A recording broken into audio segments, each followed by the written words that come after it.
இன்றே டவுன்லோட் செய்து உங்கள் ஃபேவரட் ஷோக்களை என்ஜாய் பண்ணுங்க.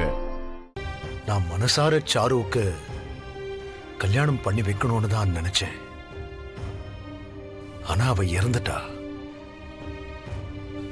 அந்த அதிர்ச்சியில இருந்தே என்னால மீள முடியல. அதனால நான் பேசுறதுக்கு எதுவும் இல்லை. நான் பேசவும் விரும்பல.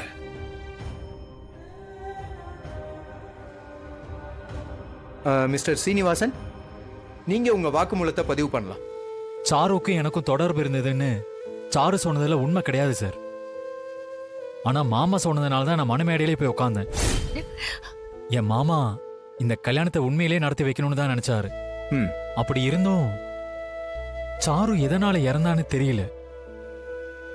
என் மாமாவுக்கும் இந்த மரணத்துக்கும் எந்த ஒரு சம்பந்தமும் இல்ல.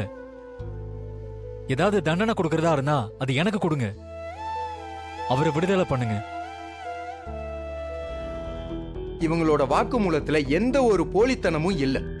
அதனால இந்த மரணத்துக்கும் இவங்களுக்கும் எந்த ஒரு சம்பந்தமும் இல்லைன்னு அவங்களோட வாக்குமூலத்தை நான் இங்க பதிவு பண்றேன் யுவர் ஆனர்.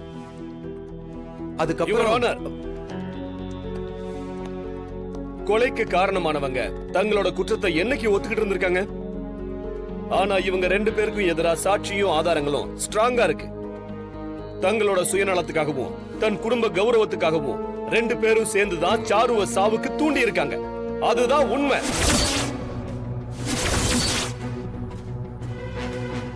ஐயா இல்லங்கய்யா, எங்க மாமாவோ எங்க குடும்பத்தில் இருக்கிற யாருமே சாருவ மிரட்டல. சாருவோட சாவுக்கு நிச்சயமா எங்க மாமா காரணம் கிடையவே கிடையாது. எனக்கு என்ன வேணா தண்டனை கொடுங்க. தயவு செஞ்சு அவரை விட்டுருங்க. அவரை விட்டுருங்க ப்ளீஸ். தயவு செஞ்சு அவரை விட்டுருங்க. அமைதி அமைதி.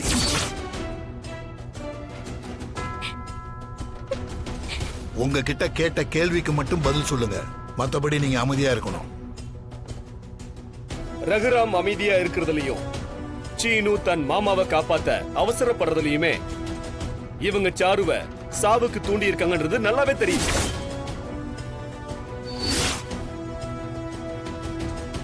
வாழ வேண்டிய வயசுல இருந்த ஒரு இளம் பெண்ணை நம்ப வச்சு அவளை மிரட்டி சாவுக்கு தூண்டி இருக்காங்க. யுவர் ஆனர், இவங்களுக்கு சரியான தண்டனை வழங்கணும்னு தாழ்மையுடன் கேட்டுக்கொள்கிறேன் யுவர் ஆனர். இல்ல ஐயா, இல்லங்க ஐயா, இல்ல, என் புருஷன் எந்த தப்பும் பண்ணல. ஐயா தயவு செஞ்சு அவரை தண்டிச்சிடாதீங்க ஐயா. Order order. மாமா, நடுவுல யாரும் இப்படி எழுந்திருச்சு கத்தக்கூடாது. உங்ககிட்ட சாட்சி ஆதாரங்கள் ஏதாவது இருந்தா உங்க லாயர் கிட்ட சொல்லி கூண்ல வந்து சொல்லுங்க. இப்ப அமைதியா இருங்க.